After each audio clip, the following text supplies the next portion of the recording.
Well, good evening, everyone. My name is Frank Januzzi. I'm president of the Mansfield Foundation. It's my great pleasure to welcome you to this evening's or this afternoon's Zoom meeting, depending on your location. For those who are less familiar with the Mansfield Foundation, let me just say a couple of words of introduction about our foundation. The foundation was created through an act of Congress, but we are a private operating foundation. And our mission is to promote understanding and cooperation between the United States and the nations and the peoples of Asia. That's an impossibly broad mission. So we break it down into three baskets of work. One is strengthening expert networks. We invest in people because we believe that those networks of problem solvers across the Pacific are going to help us tackle everything that is coming at us, whether it's COVID or nuclear proliferation. We also invest in policy working groups. These are very mission-oriented, sustained international working groups of experts looking at specific questions of public policy relevance to the U.S.-Asia community, including trade policy, U.S. Japan China cooperation on climate change, U.S. Japan Korea cooperation on non-proliferation and nuclear waste management, U.S. Japan space cooperation. And these policy working groups, we pride ourselves on the fact that they don't just do a one-off meeting, but we really try to dig deeper and form meaningful connections among the experts. And our third basket of operations is really what this evening is all about, which is bringing expert commentary on critical issues of the day to an expert audience. We're a little bit more about the grass tops than the grassroots at the Mansfield Foundation, and we like to pride ourselves on the fact that our audiences tend to be very well educated, very engaged, and really capable of making change in the world. But we want to bring expert voices on critical issues of the day. And one of those issues is the topic of this evening's discussion. Basically looking at big tech, looking at the world in which we are living, this virtual world even of Zoom meetings because of COVID, and how the nations of the world are adapting their tech policies, their R&D, their export controls, how the U.S. is going to manage the competition in the tech space, cooperating with Japan, but also, of course, competing with Japan, and working with allies and like-minded countries to try to set the norms and deal with the challenges posed by the rise of China and the technology challenges that China poses to the world. We have three wonderful people to address these topics with us this evening. James Schoff is Senior Fellow and Director of Asia Program at the Carnegie Endowment for International Peace. And his research focuses on U.S.-Japan relations, where he's truly expert. Japan's political economy, alliance collaboration in high-tech fields. But before joining Carnegie in 2012, Jim served as a senior advisor for East Asia policy at the U.S. Office of the Secretary of Defense. And prior to that, as Director of Asia Pacific Studies at the Institute of Foreign Policy Analysis in Cambridge. So we've got a little bit of a Harvard connection going on there, a West Coast, East Coast rivalry maybe. Jim's experience on Japan is really broad, includes business, education, the nonprofit sector, and his publications include U.S. Japan Technology Policy Coordination, Balancing Techno-Nationalism with a Globalized World. Just out from Carnegie, right, Jim?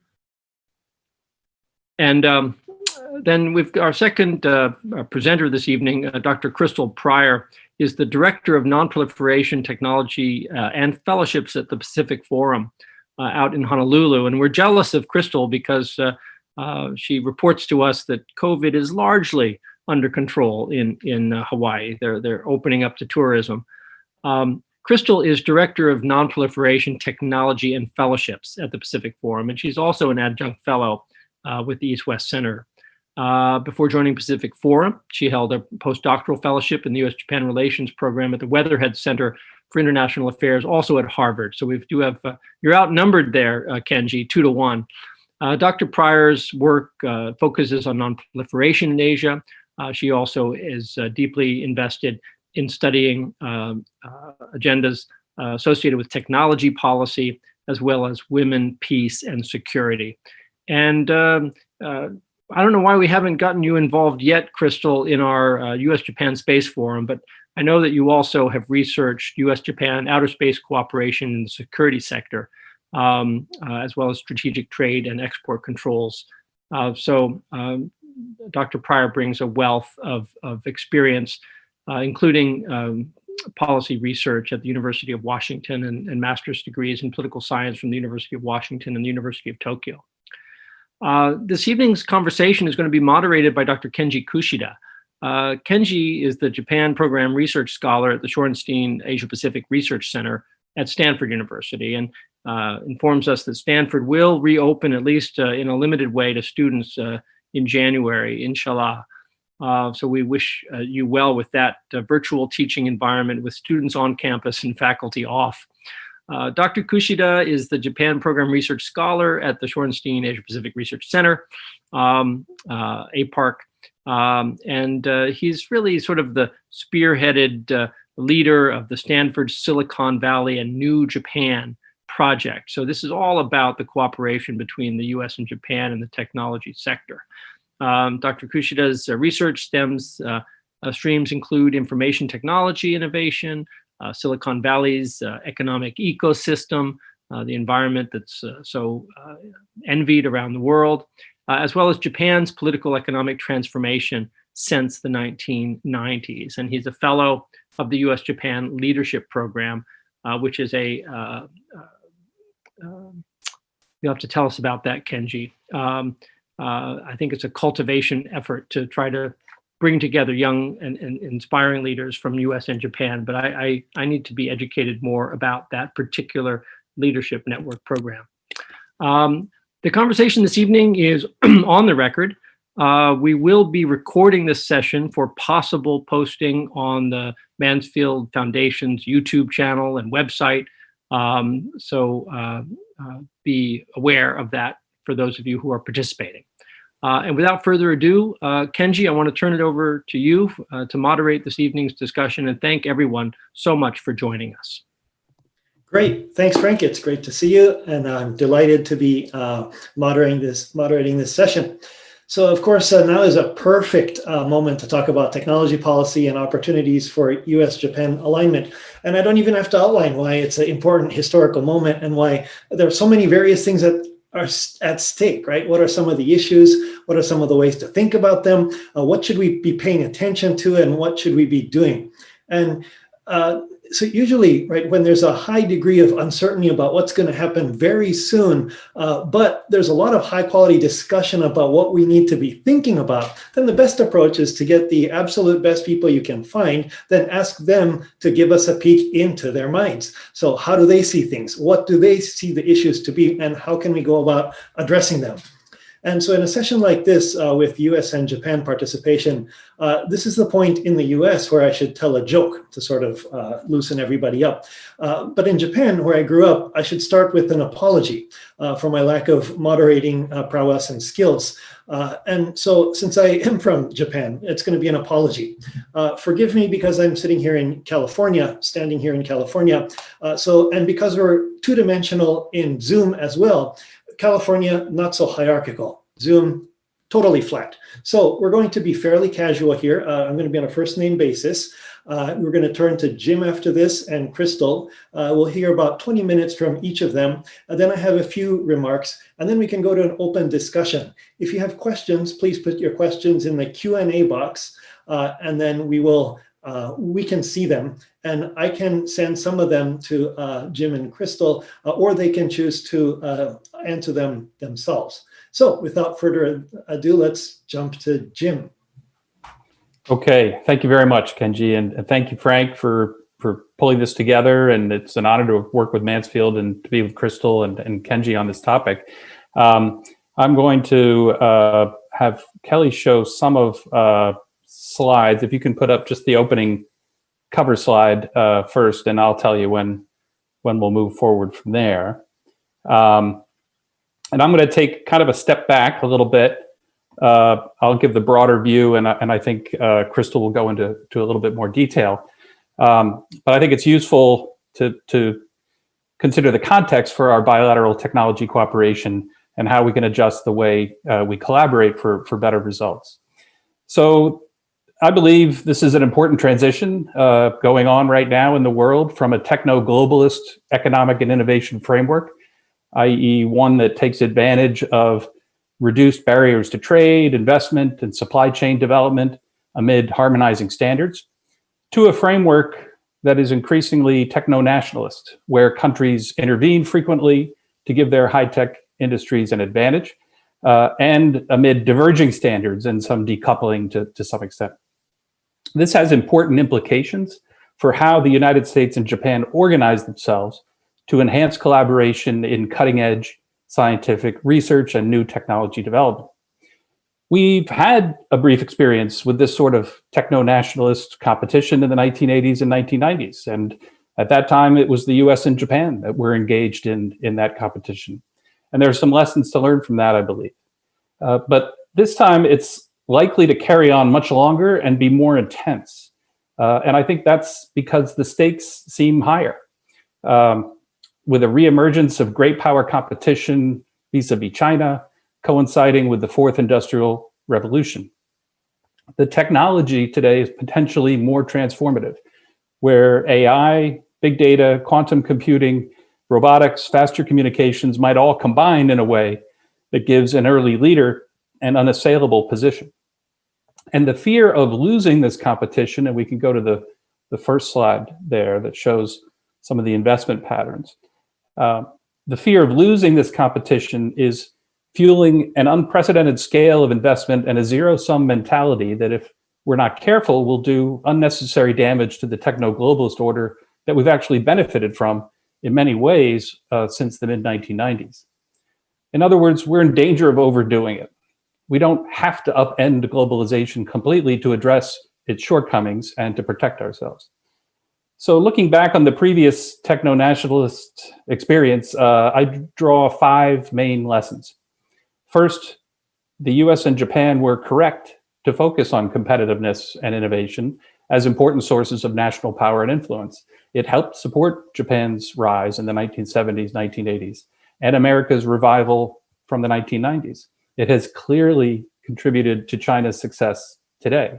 And maybe we can go on to the next slide that shows some of China's investment in its own science, technology, engineering, and math talent in this way. So I'm not here to say simply that techno-nationalism is bad and techno-globalism is good. Second, despite this first point, we overestimated the ability of the government to affect change and, especially in the US case, exaggerated the threat from a theoretical adversary to a point where we almost missed opportunities to work together for mutual benefit. And I would highlight Japan's investment in the US auto market as just one example of that mutual benefit, and that has spun off all kinds of technological innovation. Third, we were unable to predict where technology was heading. And the firms that progressed the most were generally those with the least regulation or restrictions on investment and new market players. Back then, we were primarily worried about protecting Texas Instruments and Motorola from Toshiba. But the ones that succeeded benefited the most from the ensuing techno-globalism. And if we can go to the next slide, that should be the one looking at the share of private sector investment growing so rapidly compared to public sector R&D going forward. So the companies that benefited were moving toward open architecture, avoiding proprietary standards, taking advantage of trade liberalization and the creation of the WTO. We could never have predicted Google and today's Apple at that time in the 1980s and 1990s. The private sector is driving this innovation. Government could not predict technology's future then, and it will not predict it now. Fourth, we were inconsistent with our policies over time. The United States, for example, negotiated with Japan in the 1990s to open their market for satellite and supercomputers, only to slap tighter export controls on those same products in the 1990s, then realized they overdid it and lost market share, so they later relaxed again. And then finally, the US and Japan navigated this techno-nationalist era successfully largely because we were and are democratic allies and friends, which help us make better plus some choices, aided by robust private sectors in both countries. And also, Japan overall made a strategic choice to embrace the existing global order, which is different from from China's behavior today.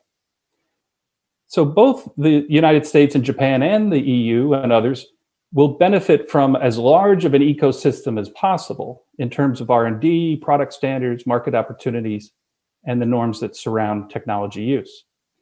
So there are a few big areas of alliance friction in terms of the global technology order that I think we need to focus on. The first is export controls, which Crystal will also talk about in a little bit more detail. But here it's a shared concern, but with the United States, especially during the Trump administration, pushing much more aggressively and more unilaterally than Japan. U.S. and Japanese private sectors are concerned. They realize the need to curtail some exports, but they want to sell to each other and to the EU. And they'd prefer to have higher walls around fewer things. So they would tend to see, they're pushing for a lifting of kind of that level at which export controls kick in. So there's a tension that's going on that front. In addition, we have export controlled research and deemed exports being under strict control, which we can discuss a little later in the Q&A if you like. I'm doing a project right now on U.S. Japan technology cooperation and technology security, and interviewing a variety of Japanese R&D, private sector R&D companies that are active here in the United States. And if they can't even transfer the early data from work they're doing back to their home company back in Tokyo without an export license from the Commerce Department, for example. Maybe in some cases that makes sense, but maybe not all the time. And a deemed export would be the hiring, for example, of someone perhaps from another country to work on one of these teams. That's considered a deemed export, which also needs approval. The second area is investment restrictions. Again, this is a shared concern. Trying to coordinate, both the US and Japan have been tightening up their surveillance and rules regarding who can invest in what in their countries from outside. Arguably, this is a more important avenue for intellectual property protection than export controls. But as close as the United States and Japan are as allies and friends, Japan is not on the US whitelist or a waiver of certain types of approvals for foreign direct investment in the United States, certain foreign direct investment. You have the threats of 232 tariff threats, where the Trump administration was claiming Japanese investment was potentially a national security threat, which I think reflected a deep misunderstanding by some in the Trump administration of such investment value. Japan is poised, actually has now become the largest non-US funder of research and development in the United States, just surpassing the United Kingdom. So research and development follows foreign and direct investment. So you want to see that continue to some extent. Now we're seeing some signs of better US-Japan information sharing and intelligence sharing with regard to Chinese companies and their behavior on the investment front. So that's positive. There's more that we can do, I think, on that front, because we each have access to kind of different sources of information regarding China's private sector. The third area of friction is science and technology cooperation. Intellectual property rules, researcher assurance rules governing who can work on what types of projects. The United States is getting more restrictive in terms of visas, not only in research involving Chinese scientists, but also EU collaborations. Japan is having a little bit of an easier time or a more relaxed time, but that's creating some concern on the US side that there are too many Chinese researchers and Japanese institutions. And we can talk a little bit later about this in the context of coordinating investment in research and development to get more bang for the buck between us. The fourth area is protectionism, import substitution, subsidies, and multilateral versus unilateral remedies.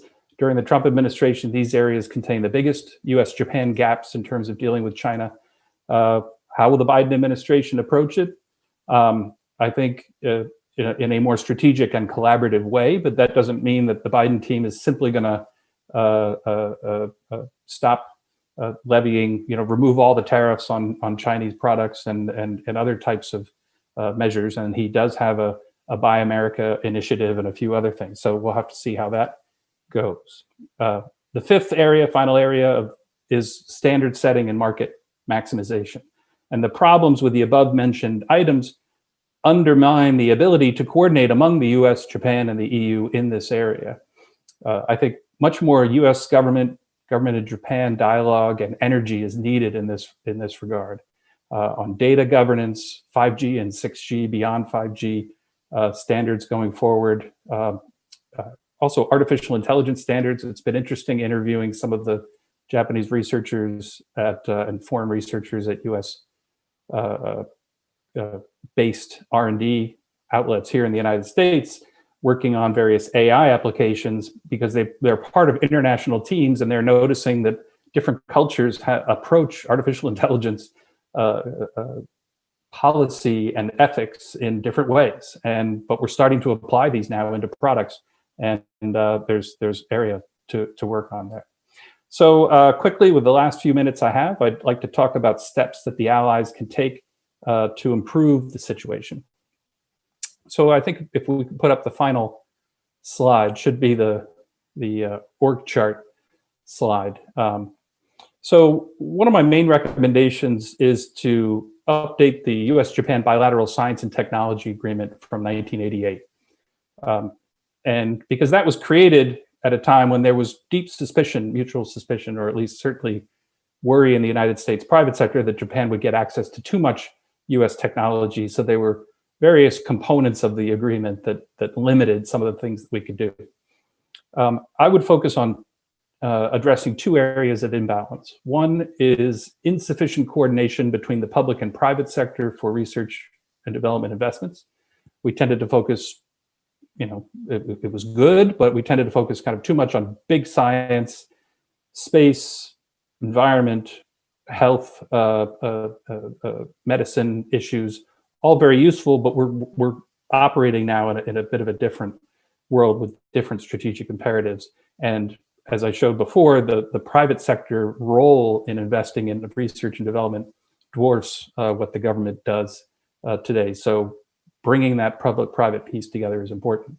And the second piece is inadequate flexibility on dual-use technologies. And this is largely kind of a Japan issue and is in some ways a cultural, political, legal issue as well that we've seen play out with the Suga administration's efforts to try to get the Science Council of Japan to be more flexible on universities doing different kinds of research.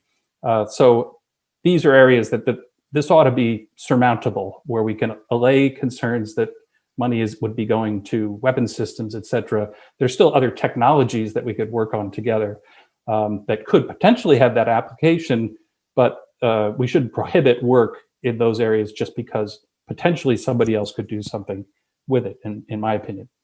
I think it's important to broaden cooperation in strategically significant sectors. And here you see in the chart a box, kind of what we call JUSTIC, where the Japan-U.S. Japan-U.S. Science and Technology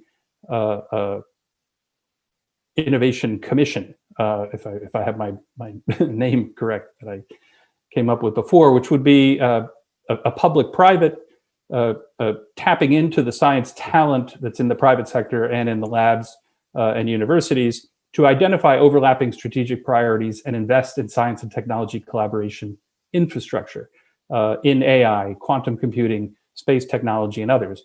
So Japan has created quantum R&D centers, Tsukuba University, and a variety of other places. I think there are 8 of them in Japan. The US has created quantum centers of excellence with the Department of Energy laboratories, et cetera.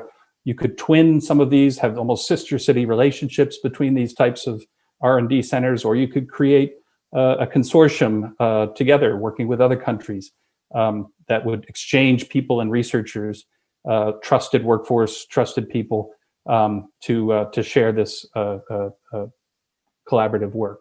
So there are a variety of ideas that this commission council could help with. We clearly need to deepen the research and development funding pools and share data from test beds so we can, in both places, so that we can get maximum benefit for the investment dollar. Some coordination and standardization might be necessary ahead of time so that you can maximize the value of that data, so that the data is more interchangeable, interoperability.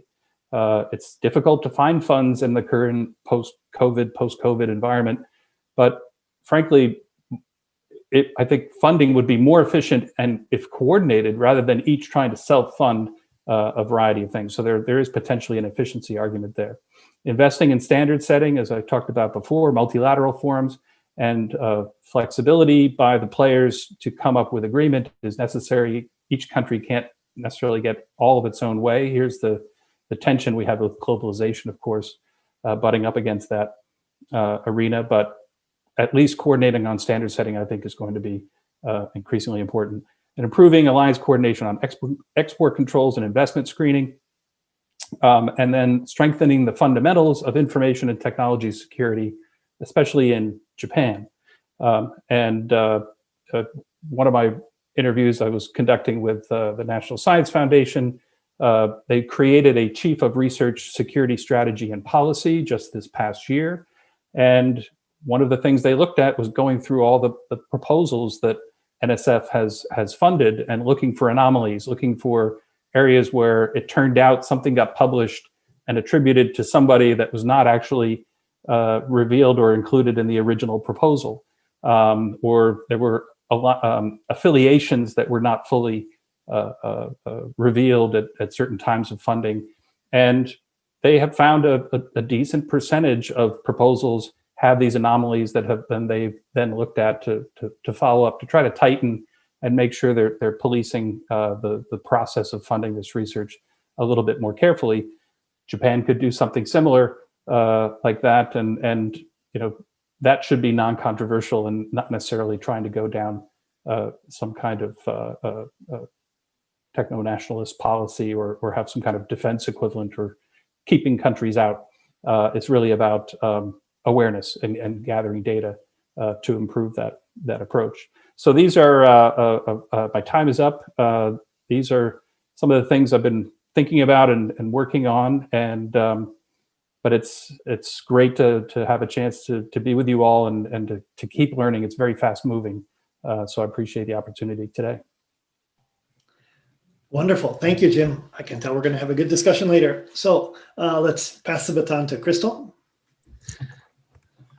Hi, everyone. Aloha. Good morning, good afternoon, good evening. My name is Crystal Pryor, and I'm Director of Nonproliferation Technology and Fellowships at Pacific Forum, a Honolulu-based think tank. I'm also a member of Cohort 5 of the Mansfield Foundation's U.S. Japan Network for the Future. Thank you very much to the Mansfield Foundation for organizing this event and inviting me to speak today. I also see several colleagues here in attendance, so thank you for joining. Very much enjoyed Jim's presentation and always appreciate hearing his perspective. I'll try to share a couple of other perspectives I have. I think they align, but maybe I'm coming at it from a bit of a different angle. My basic argument today, and this is on the next slide, please, is that Japan and the United States approach security from fundamentally different perspectives. I don't think this is new, and Jim just brought this up as well. But recently, I've been seeing this in domains such as concerns about safety versus security of autonomous vehicles, as well as the reluctance of Japan's big conglomerates to get really proactively engaged in arms exports. This definitely hinders cooperation in some circumstances, including within specific technology domains, such as robotics, where we see Japan seeking to use them for public welfare and the United States investing in them for their military applications. That said, I think that China has driven both of our countries to consider economic security, which is often referred to as geoeconomics or economic statecraft, in an increasingly convergent way between our two countries. Relatedly, export controls are increasingly being used to pursue economic security ends, but in only very limited cases are they the most appropriate tool and can only be effective in tandem with other more forward-looking or less reactive policies. Otherwise, the impact is negative not only for national security, not only for economics, but also, I argue, for the non-proliferation regime in Asia. So I'd like to begin my talk today actually by describing a weeks-long conference, Pacific Forum held that spanned from late September through the month of October. In a way, it was a bit of a one-off, as a little different from the Mansfield approach, but it was very many sessions back-to-back. So I think we were able to cover a lot of ground in that. So next slide, please. So with the support from the U.S. Embassy Tokyo, the Pacific Forum co-hosted with the Center for Rulemaking Strategies at Tama University, the Keio University Global Research Institute, and the Okinawa Institute of Science and Technology, a series of virtual panel discussions on game-changing technologies and the U.S. Japan Alliance. Over 280 people joined the 10 sessions. There were 7 closed-door meetings and 3 public panels. And you can see the public panels were fully bilingual in the event flyers here. And we examined cybersecurity and artificial intelligence, supply chains and 3D printing, robotics, quantum technology, biotechnology, autonomous vehicles, and drones.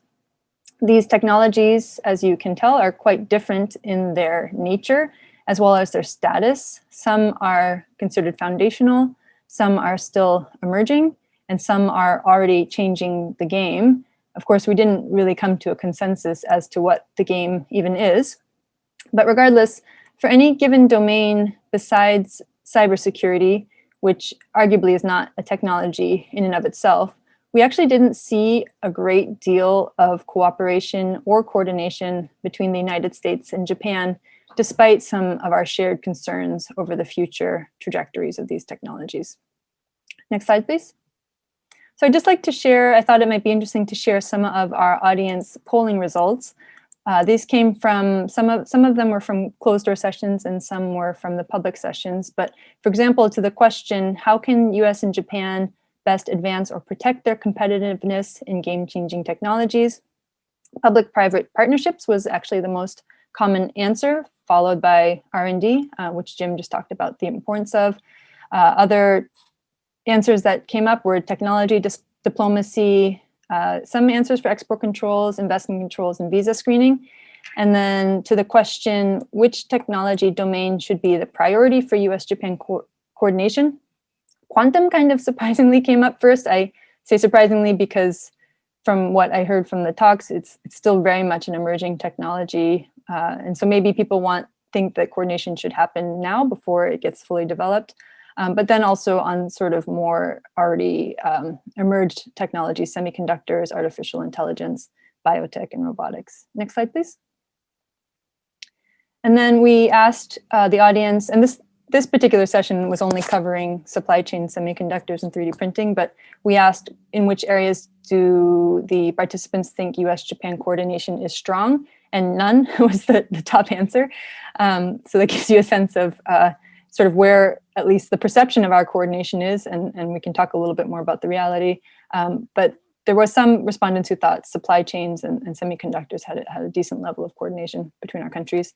And then finally, in a session talking about submarine cables, we asked which country should assume the greatest responsibility for ensuring their security in East Asia. And the first answer is actually shared or equal responsibility. And the majority of respondents said that it should be shared or equal responsibility between our countries. So just sharing those in lieu of sort of describing the entire conference. Next slide, please. But I wanted to share some key takeaways or I guess more like themes for me that struck me personally from this conference. And those included these topics. I think for this audience, probably most of these topics you've heard plenty about, so I'm not going to go too deeply into any one particular one. I'm happy to talk more in the Q&A. But there was, of course, concern about supply chain vulnerabilities for obvious reasons, including but not limited to COVID-19.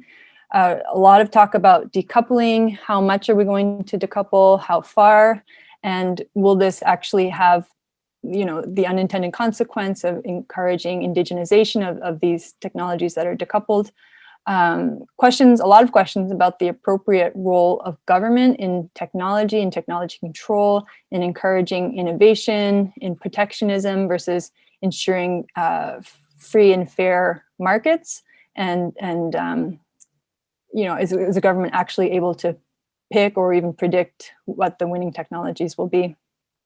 There was, of course, because of the reason for our holding this conference was to discuss the U.S. Japan alliance. We talked about coordination or really lack thereof. There not being sort of strong alliance level coordination on these technology domains. Also public-private coordination, which almost everyone thought was important, but also sort of lamented was not really super engaged in from either side. And then bureaucratic factionalism.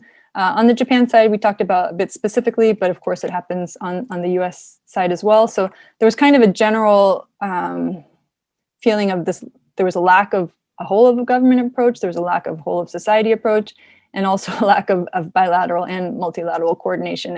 People were actually fairly optimistic considering the kind of overall assessment of the state of coordination, but there was definitely room to improve on sort of all of these technology domains. And so that's just sort of a brief summary. And I want to note that the key findings from this conference and also papers by select speakers will be forthcoming next year in a special bilingual issue of Pacific Forum's Issues and Insights. So feel free to reach out to me directly for a copy or keep an eye on our website because we will be publishing that.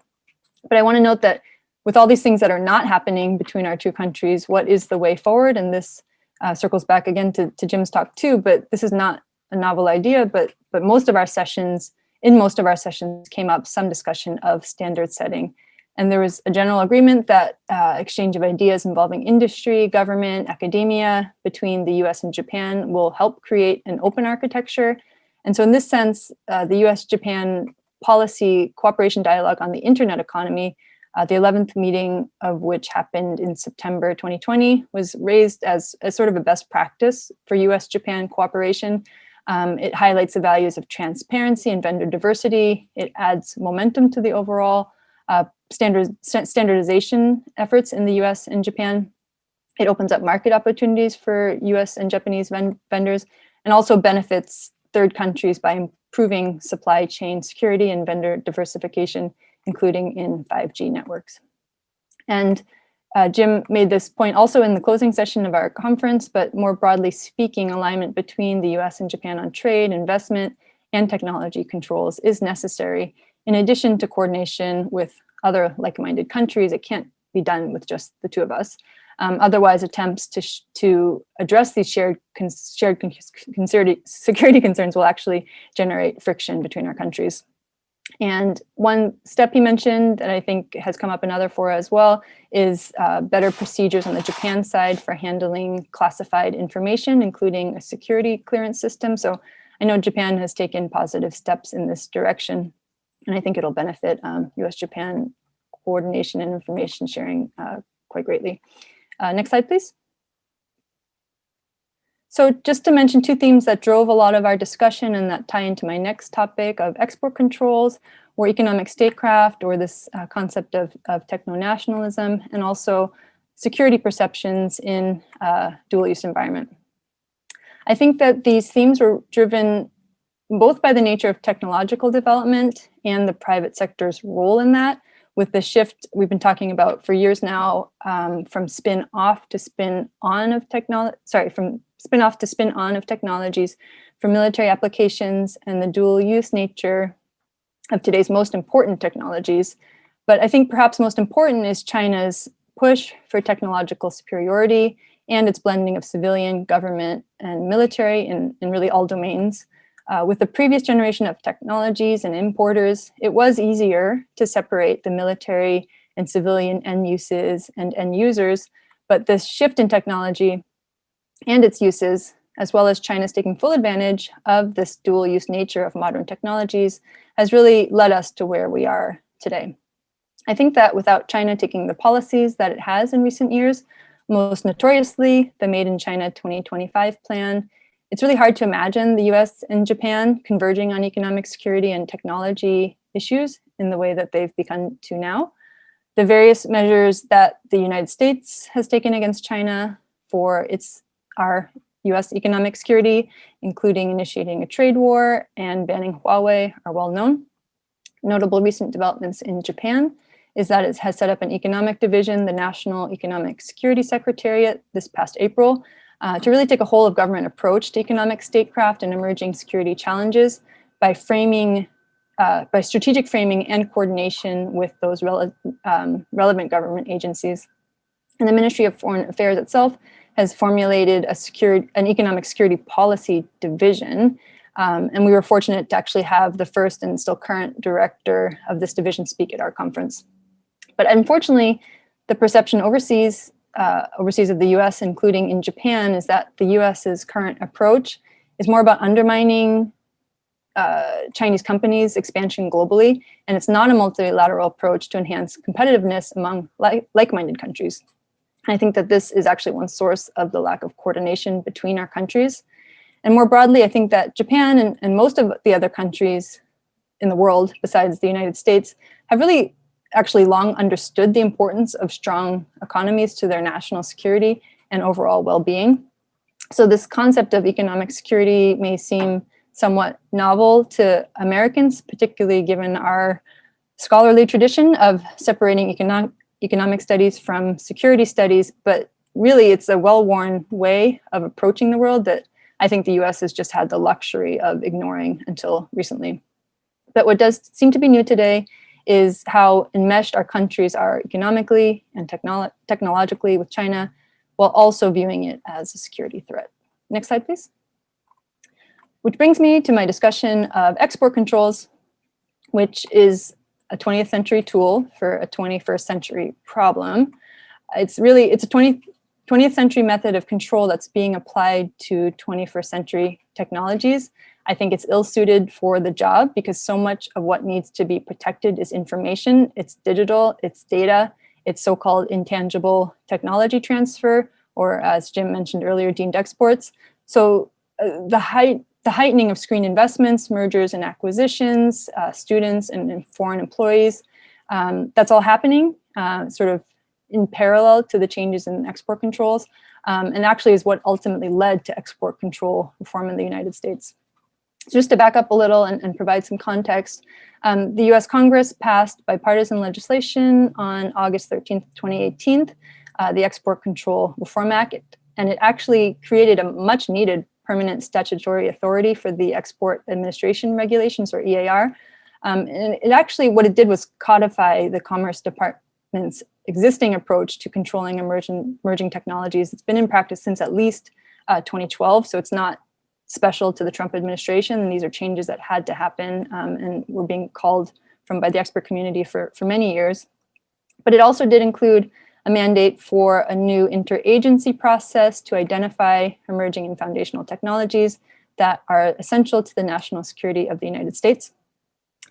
And as I just mentioned, the ECRA, the Export Control Reform Act, was passed alongside the Foreign Investment Risk Review Modernization Act, also called FIRMA. And so as FIRMA was being negotiated, a mechanism was proposed to regulate outbound investments, so joint ventures or licensing agreements. But the CFIUS process was ultimately replaced by ECRA, which instead gave the authority to the Commerce Department's Bureau of Industry and Security, or BIS, to identify and regulate the transfer of emerging and foundational technologies via export controls. And so it sort of kicked the can back into the export control side of things. Next slide, please. So 3 months later, in November of 2018, BIS issued an advanced notice of proposed rulemaking for export controls on emerging technologies. They did offer 14 nominal categories of emerging technologies, many of which you can find right on the Made in China 2025 list, like AI, biotech, and additive manufacturing. And then on January 10th, when the period for comments closed, BIS had received over 200 comments from industry, academics, private citizens, and most warned about the risks to US innovation of overly broad and unilateral controls. And only recently did BIS issue an advance notice of proposed rulemaking for foundational technologies, and that was just this past August 2020. So in contrast to the ANPRM on emerging technologies, the foundational technologies one didn't actually provide a list of categories or specific items, which is probably smart because I don't know how you would begin to identify what a foundational technology is and provide examples of those without making industry and academia completely worried about it. And I think it also learned from the experience of listing those 14 categories the first time around in the response to that. Next slide, please. So back to emerging technologies, I'm running out of time, so I'm not going to go into too much detail, but I'm happy to in the discussion.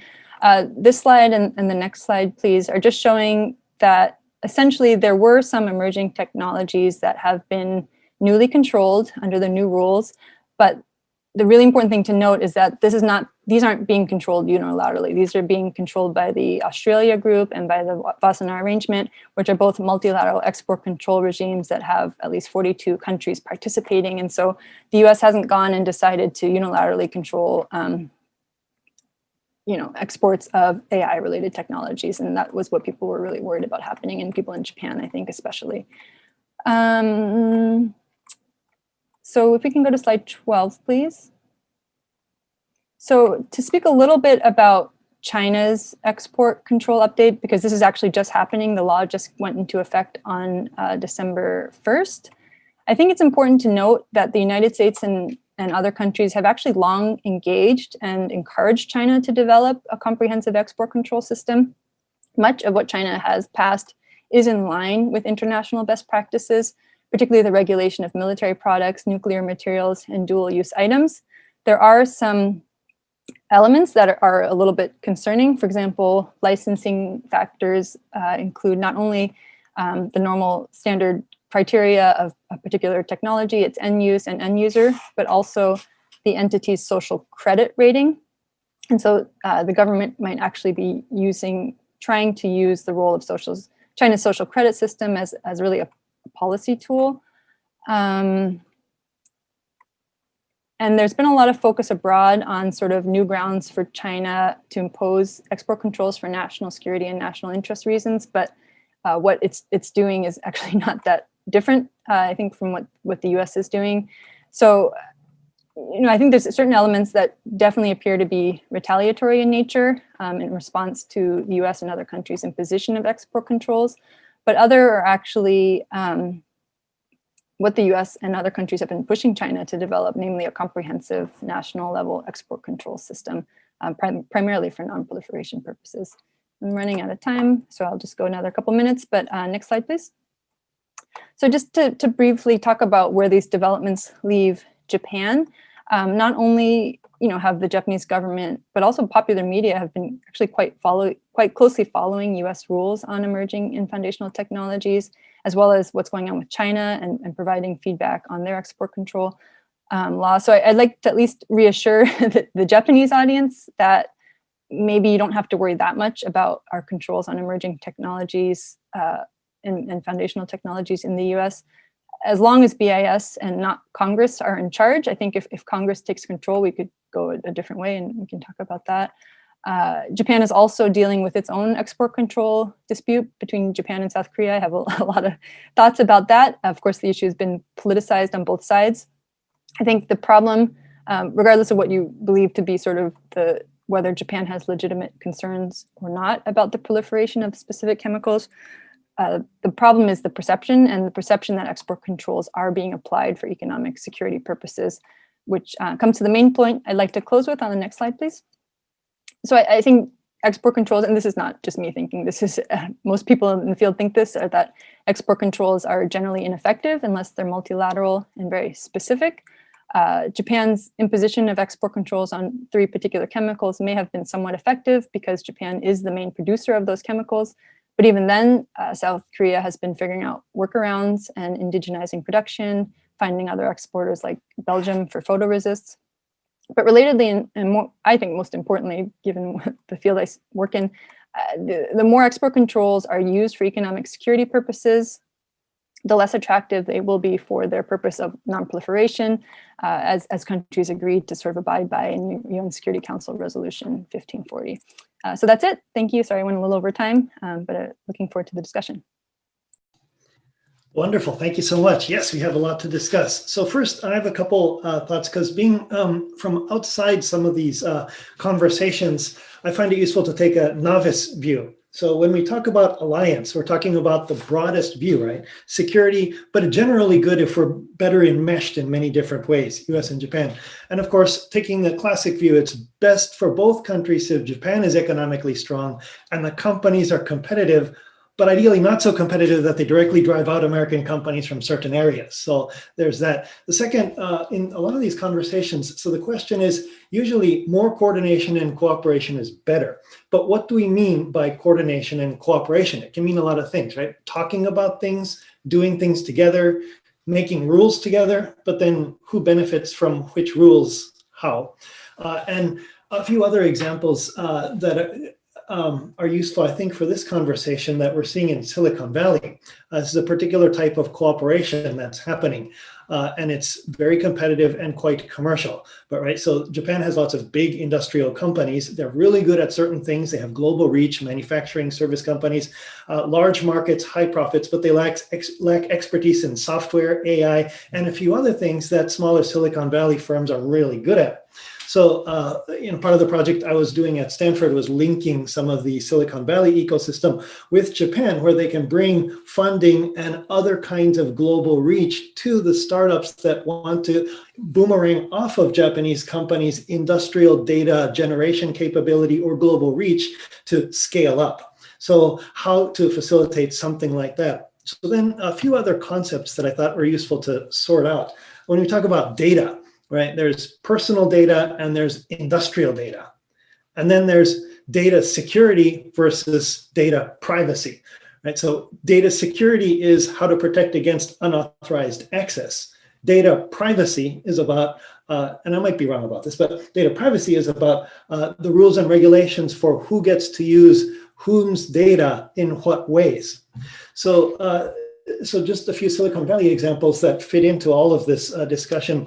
It was quite shocking a few years ago with the revelations about what Uber was doing, because what happened was that Apple's App Store increased its personal data security by not allowing apps to access unique identifier numbers for each iPhone, which sounds good. But Uber then started to lose tens of millions of dollars per week all over the world, largely in Asia, especially in China, because it was easy to do fraud without individually tied numbers. So Uber partnered quietly with the US firm that could make unique identifiers for each iPhone, but it did so by accessing the camera, message history, context, and several other things where they could use all this data to identify and make unique identifiers for a phone. Absolute security nightmare, exactly what Apple had not intended. They got very mad at Uber. But Uber, by doing this, it reduced their fraud worldwide radically for the business. So within the US here, it's difficult to control US firms in the domestic market. So it's understandable that there are grave privacy concerns elsewhere, not just about the rules, but also how well they can be enforced. But that is separate from security breaches, right? So on the whole, Silicon Valley companies are deflecting far more security intrusion attempts than anywhere else, because the global cloud platforms are Google, Amazon, Microsoft. So they're really good at security. So privacy versus security, this starts to mean different things. Then we're talking about industrial data. And for industrial data, it's a question of what data is competitive and what data is not. Right? It's a lot of companies, and the Silicon Valley view of this is they love to make consortia of data. Let's put all our data in a data bank and everybody can use it. But for every single company, they don't want to put the data there that they think they can get value of. It's the data they don't need. And so taking the data that everybody doesn't need and finding value out of that, well, that can happen. But what's the thought about that? Everybody loves to give away their waste, but what's the value? Third, AI. So when we're talking about AI across countries, I think it's useful to the way current AI, which we're talking about deep learning, machine learning, deep learning, there's the data that goes into it, and then there's the algorithms that are created on the basis of using training data. There are other types of AI, of course, but this is the widespread one. So what are we talking about in terms of whose data can move around?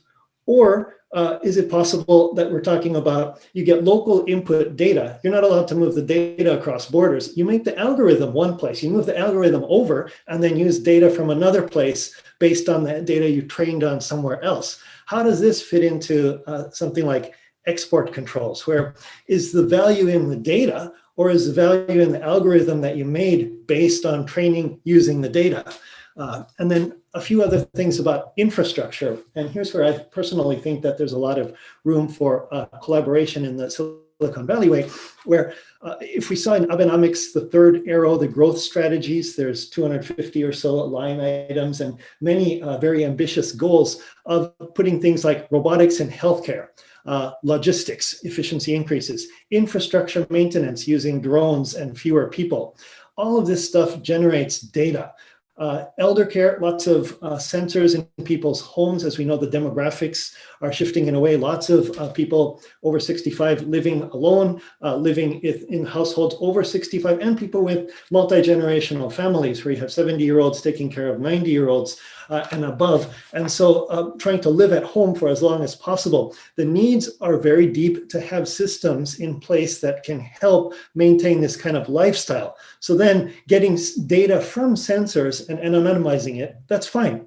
A lot of Japanese companies are in a position to get that kind of data, but it's often Silicon Valley companies that are able to analyze that and do predictive things, where it's saying, okay, your movement from here to here, it used to take 3 seconds, now it's taking 5 seconds. Now is the time to put on a handle when you go out in your big step before going out the door, because the likelihood that you're going to fall is increased by so and so. So this kind of collaboration does need rules for certain parties to be able to use certain kinds of data once it's anonymized to a certain level. Another one is very interesting, and I'd love to pursue this later with Jim, R&D, because if we're in Silicon Valley, the concept of R&D often does also include startups. And so you buy startups that have done a lot, and that's a shortcut to doing a lot of the R&D yourself. In the figures, does open innovation of acquiring startups that can be science and technology based, that do all sorts of important things that would have otherwise been R&D, it's just not categorized as that because it's harnessing the ecosystem and it's an M&A. And so in that case, I mean, the good news is that it looks like China's numbers are going way up, the US numbers aren't, but are the US numbers actually higher than that?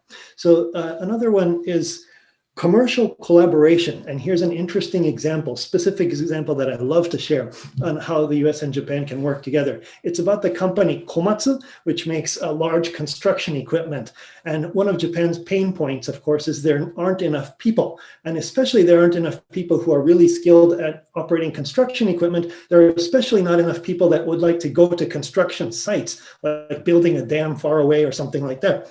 Well, Komatsu has partnered with a UC Davis professor who's a neurologist, who then created a startup to using neurology to develop artificial limbs.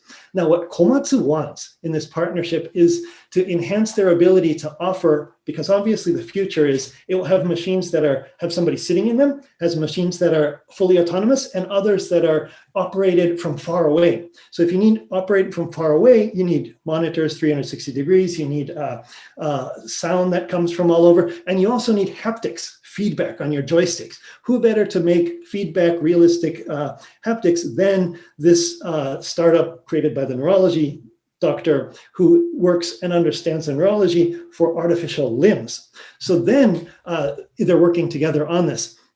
This is good for the Silicon Valley startup, because if they partner with Komatsu and get in construction sites all over Japan, Komatsu equipment's all over the world. They can go all over the world, but not just in construction. Obviously, in autonomous driving, there are gaps that you'd probably want. There's all sorts of things you want to not be physically where the operation of the equipment happens. And for Japan, this is not just about finding enough labor. It's about creating new kinds of jobs.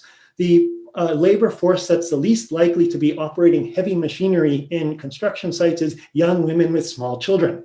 But what if you can work in a way where you go to your local train station, the first floor is the daycare for your child, you go up to the third floor and there's a cockpit, and then you go ahead and for whatever time you have childcare available, you're part of a construction team very far away. Your time is up, you shift to the next person who's somewhere else. So it actually can change a lot of these. And this is coming from specific industrial needs, which then are looking for collaborations where each side wins. And there are military applications for this, of course, and a lot of this is already being done in the military in some degree, but the US military, but it's a lot cheaper what they're trying to do in the commercial sphere.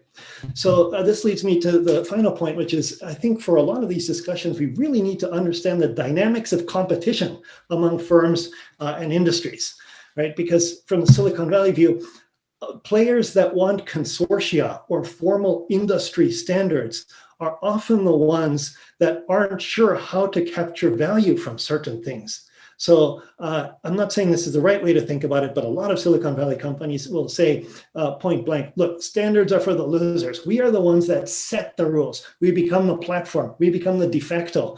And everybody else who can't keep up will try to make rules because they can't keep up. So then if we start with rulemaking, are we excluding the ones that are getting the most value from them and can actually at least be controlled? And should we be in that? So some of these themes of linking startup ecosystems through VC entrepreneurs and the support ecosystems, governments can encourage them, linking open innovation with large firms and attempting to harness sort of startup ecosystem talent in both directions. And of course, we have to prepare for surprises. Right, the iPhone displaced so many industries with the app platform. Who would have thought 10 years ago that it would have displaced cash in China? I would not have expected this. Deep learning using neural networks is all the rage, but it was a super obscure niche area until some breakthroughs in processing power advancements. And so the current trajectories of existing technologies can unlock opportunities that are tangential to those, which makes the area so exciting. And then it becomes a question of, to what degree are we talking about governments supporting basic research? What R&D comes out of basic research and who's doing it? And then on top of that, to commercialize those, what kinds of competitive international commercial battles between startup ecosystems, large firms and large firms is the best shape to capture a lot of this? So let's hop to the discussion, since I know you wanted me to talk more, but I've talked enough. So please put your Q&A in here. And first, I think often in these panels, when I'm a listener, I'd love to hear the panelists ask each other questions. So if Crystal and Jim, you have questions for each other, I'd love to hear those first, and then we can turn to some of these Q&A from the viewers.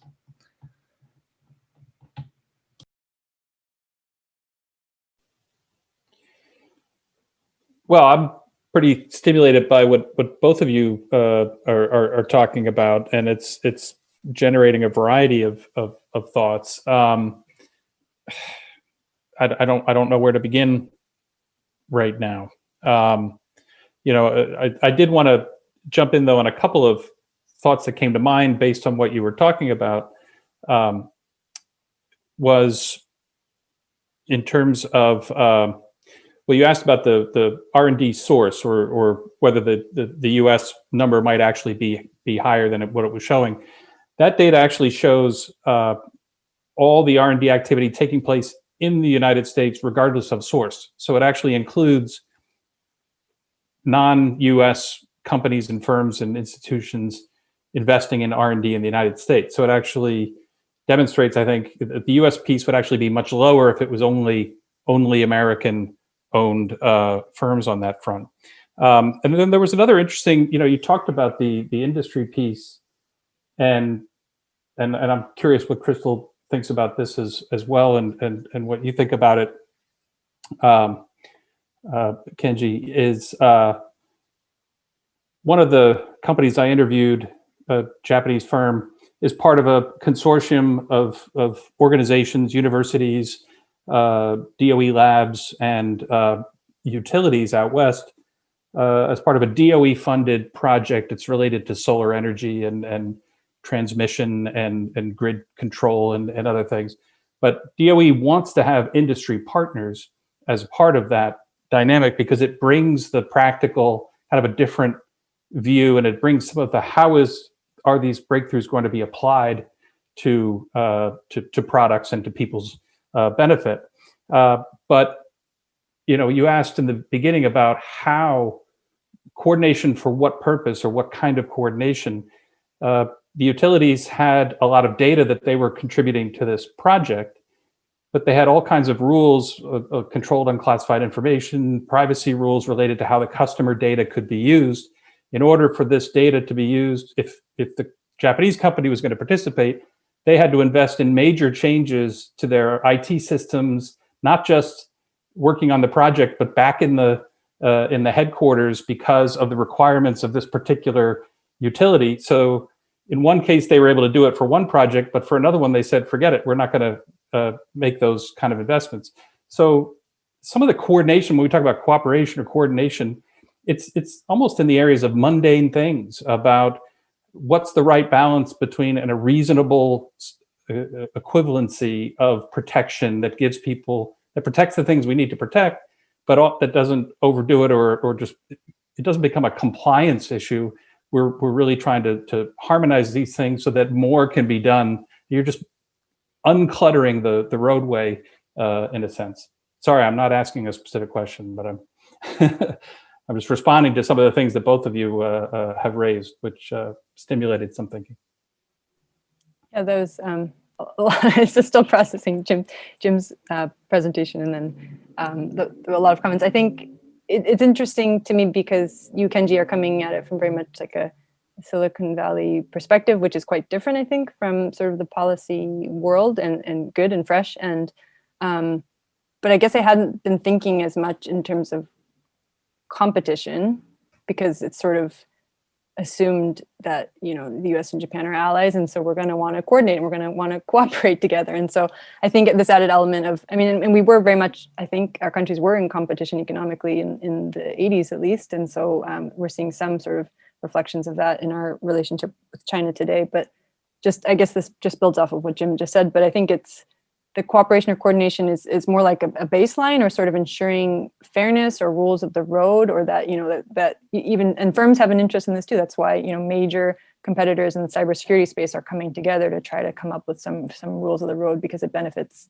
them and it benefits everyone. And so anyway, that's just sort of one half-formed thought. And then if I had to ask a question for Jim, you kind of hinted at this a couple of times, and it came up in our conference as well, but there's a lot of examples of the U.S. and Japan getting it wrong. Satellites, semiconductors, times that our government, maybe U.S. government in particular, took the wrong approach, and it ended up hurting both of us actually. And so I guess and you don't necessarily have to answer this now, but sort of what do you think is the proper role of government sort of in this emerging technology space? And are there times that perhaps you feel like we got it right? Yeah, just quickly, I'll just respond kind of more generically, but I actually think NAFTA was one thing that we got right because it really helped drive a lot of foreign investment into the United States, but also into North America more generally. I mentioned the auto market, but there are other areas as well. And I think R&D investment follows that. Some of it's in the more mundane areas of industrial machinery and chemicals and other things, but some of it ends up in the higher end. I think we have a great tradition of science and technology cooperation in the United States. It dates back to the 1960s, and we carried it into space. We carried it into healthcare and through our aid programs and overseas aid programs in Southeast Asia and elsewhere. There's more we could do, but there's a tremendous foundation of, and in some ways, Japan's science community and R&D community has mirrored in terms of following the NSF, NIH models, JST, what JAXA is doing now in space, and the complementarity. We do things together, but we do some things, and Japan goes to an asteroid and plucks some dirt from an asteroid and brings it back, and we all share that and benefit from that. So those are the types of things I would not want to lose, and close things off. And that gets to the point that you mentioned about the concern that people have about narrowing our ecosystem, and ultimately that's going to choke us down the line eventually. I think that's a great point. There's a nice set of studies looking at the originally government-sponsored basic research that went into various technologies that are components of the iPod. And then, so if you look at most of those components, they can be tied back to government major projects, both basic science and Cold War driven for those, right? Because Silicon Valley, of course, is a product of Cold War concerns, pouring money into both universities and private research institutes and companies. The Department of Defense needed semiconductors to do all of these things. And then after that, right, network neutrality. So constant and consistent government intervention until fairly recently, the latest FCC chairman, but by the FCC saying that the infrastructure owners of the physical pipes couldn't price discriminatorily for different providers of different services. And that protected and really enabled Silicon Valley. And so people often underestimate the degree to which all of this was driven by that. And the question is, are we living off the tail end of a lot of those major investments, which is the US policy discussion? One point, Jim had a question. So the startups and R&D thing, this is interesting because, so my understanding may be wrong, but a lot of startups are doing what would classify as R&D activity, but that's not what they call it. Using blockchain to figure out different types of things that then become fintech startups, which then are bought up by financial big firms. The VCs aren't really interested in investing into R&D because what are the returns? They're investing into the startup that has a technology and a business that can try to scale. So it's just a general question. So if that's a good question. That's a good point. De facto R&D, then that might be. So some great questions here from the audience. Let's look at some of them. One is about export controls and Japan. Can it be stuck in between basically the US and China in a very difficult way where if the US has export sanctions on China and Japan wants to do something with China and the US, how does, I'm badly paraphrasing it, but then how can it get, can't it get stuck and what should it do? How can it avert this dilemma? Crystal, you want to Sure. take that? Definitely. I think the Japanese companies are very concerned about this. And not only Japanese companies, European countries, any other countries that do business with both the United States and China. Depending on the type of technology in question, it's going to be, if we're talking about something that, for example, has military components, US military components, then it's a really big deal. Actually, in the new Chinese export control law, they seem to have a certain restriction on, similar to the United States, but they don't have a de minimis rule, which means there could be sort of a very small amount of Chinese components in that, and then it gets sort of restricted as it goes overseas. But I think that is, even if we're just talking about dual use and controlled dual use technologies, it's a concern. I mean, practically speaking, though, most dual use export licenses are approved for export to China. Only a very small, first of all, not many of them are even require a license, and of those that do require a license, most are approved, and very few are actually denied. So practically speaking, we're talking more about slowing things down than we are necessarily about prohibiting the sort of business exchange. Great. And in a similar vein of questions, again, paraphrasing badly, just not just technologies, but the people who make the technologies, scientists, the movement of people. How do you see a great way to manage this if the US increasingly restricts people coming from China to the US? But where does that lead to Japan as options if a lot of these people may want to study in Japan, or looking at what is likely to happen to Japanese, if there are certain things that they could study in China, if it's harder, and perhaps new administration, different story, but even at the university here, even Japanese are having very difficult time getting different types of visas. So going to China to study the cutting edge might also be an option. But how do you see this sort of spectrum of options and what should be done? Yeah, Well, I can jump in and Crystal can follow on, but this has come up a lot in some of the interviews I've been conducting on the project we're doing, and it's multifaceted, right? So there's various causes and effects that seem to be going on. On the one hand, you do clearly have limitations on visas, or even study visas for certain fields at U.S. universities from China. That is reducing the talent pool to do work at these universities.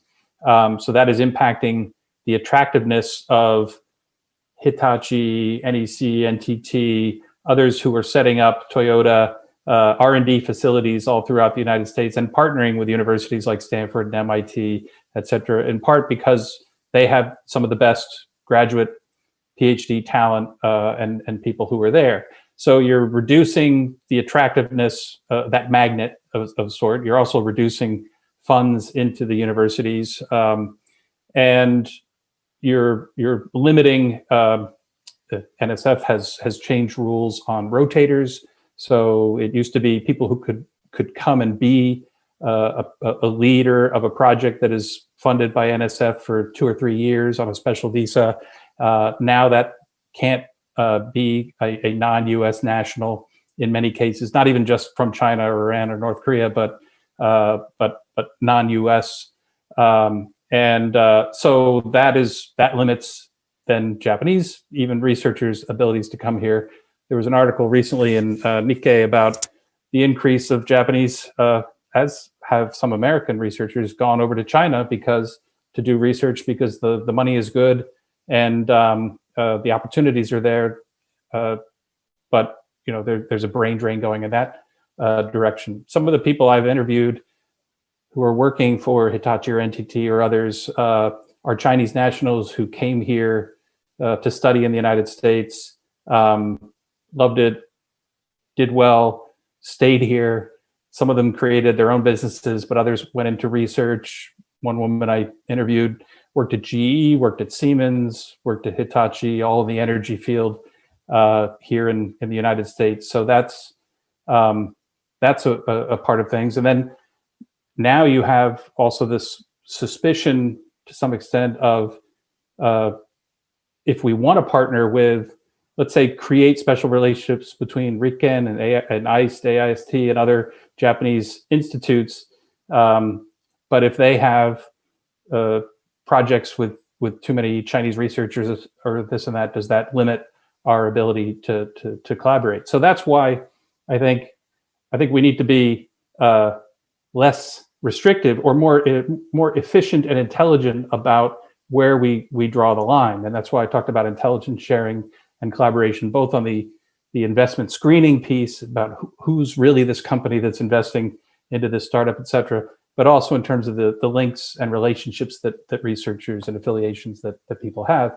If we do that well, we should be able to allow a broader range of people to move back and forth. And that's good for us because more of them will end up staying and contributing to our companies and our universities and eventually our economy. So that's a disjointed answer, but that's part of the way I see the landscape. That's great. And drawing the line, if I were to be sort of irresponsibly provocative, would it be unrealistic to say, well, why not draw the line at Japanese? As in, Japanese firms doing industrial espionage are, unfortunately, in this case, not so much a big concern because they're not seen as competitive and a threat in that way. Japanese hordes of immigrants coming in and causing social havoc usually is not a concern, and the families of business people on business visas usually, or investor visas, are usually not that detrimental to society, especially if they bring investments. So would that be something that we might collectively wonder if a new administration might consider?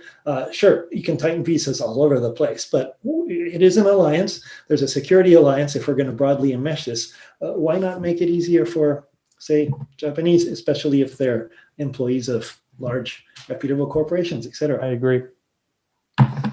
So, great. Oh, there's a clarification question for Crystal. Just when do you expect the result of the identification of foundational technologies, that very interesting list, to come out? That's the question.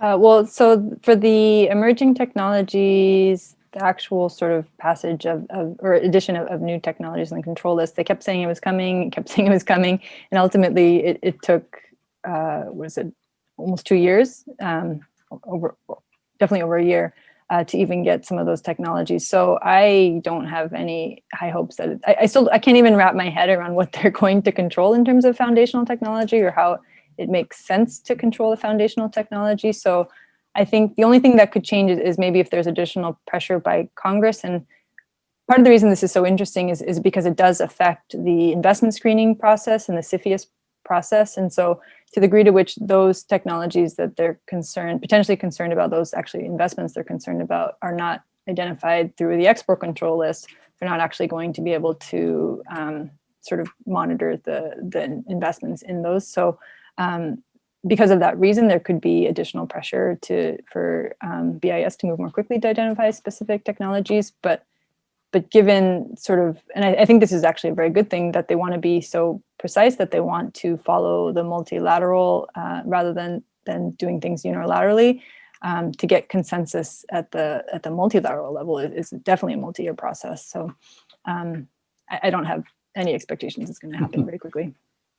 But that sparks a thought in my mind, because usually we think about technology policy of having both offense and defense aspects to it, right? There's the defensive part where you're trying to protect your own technology, export controls, investment restrictions, things like that are a part of that.